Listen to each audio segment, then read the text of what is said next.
Who or what is Davos Man? Okay, well, it's a good question, and it's actually we don't have time for it all, to be honest with you. I did a series of podcasts over the summer. I do a podcast as well. Goats and Guns podcast. You can find it on Apple or wherever. I publish it through Spreaker. But I did 3 episodes 75 through 77, kind of explaining what happened back in June, specifically with the Federal Reserve and Jerome Powell raising the reverse repo payout rate by 5 basis points during the June meeting, which no one thought was important except me. And I'll be honest with you, everybody's like, he did this thing. And then all of a sudden the euro dropped 4 points the next day and no one understood why. And I'm like, I know why.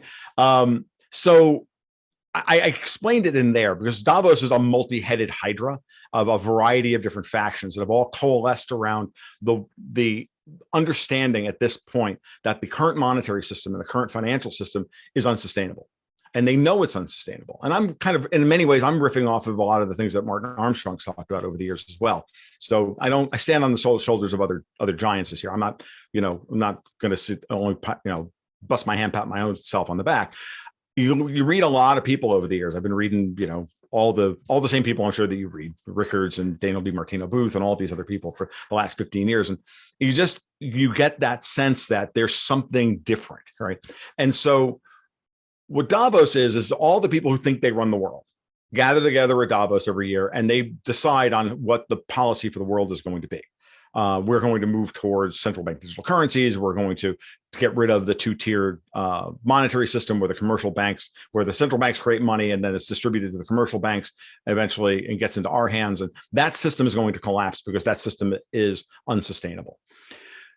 And I think Klaus Schwab and the World Economic Forum sold a plan to the people who were going to lose all their power, be it the apparatchiks over at the European Union or the various factions of power that exist within the U.S. government, be it the neocons, the deep state, the MIC. You pick your poison. There's 7 or 8 different factions here.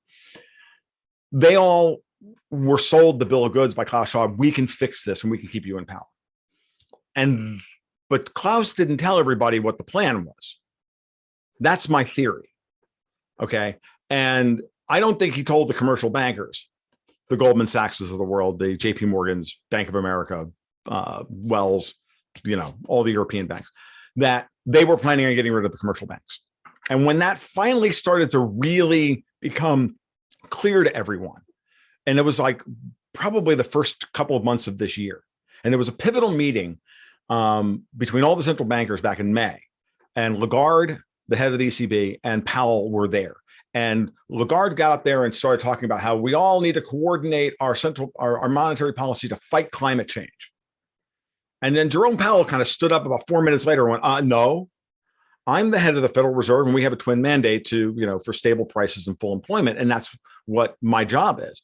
And Lagarde got angry with him publicly. And there was a public spat between Christine Lagarde and Jerome Powell at a meeting. And I remember this was going on during I think it was the week that tensions between Russia and Ukraine were hitting their peak. And I remember telling my patrons, I run a Patreon that actually supports me. And I told them behind the scenes, I said, this note by Powell, this public spat between Powell and Lagarde is the most consequential piece of news of the week. Everything else is noise. And I turned out to be right. And, I said at that point, I'm like, the Russians and Ukrainians are not going to go to war. This is all brinksmanship. It was kind of clear that was what was going to happen. And so everything kind of fell into place after that. Once I realized that that's where we were, and that I said at some point, Powell is going to have to stand up and defend the dollar if he's not the central banker for the world, if he's not a Davos man. Okay. And we're going to find out.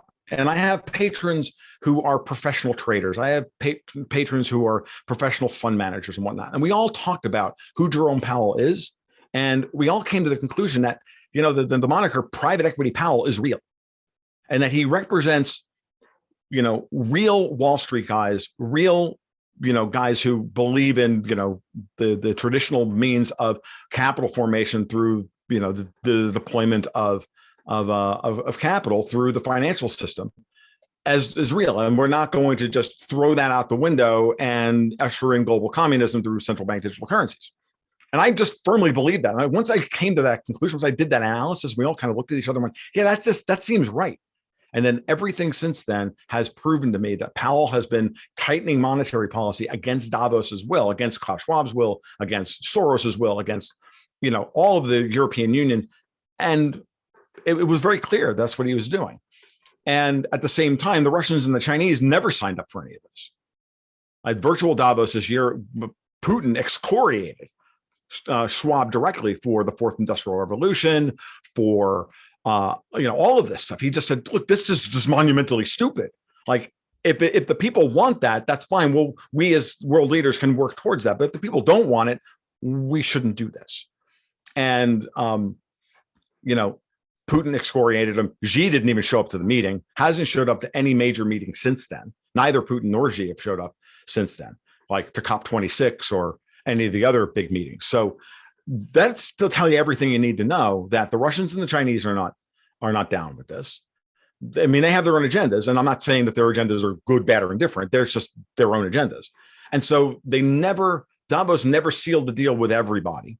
And now the whole thing is starting to fall apart.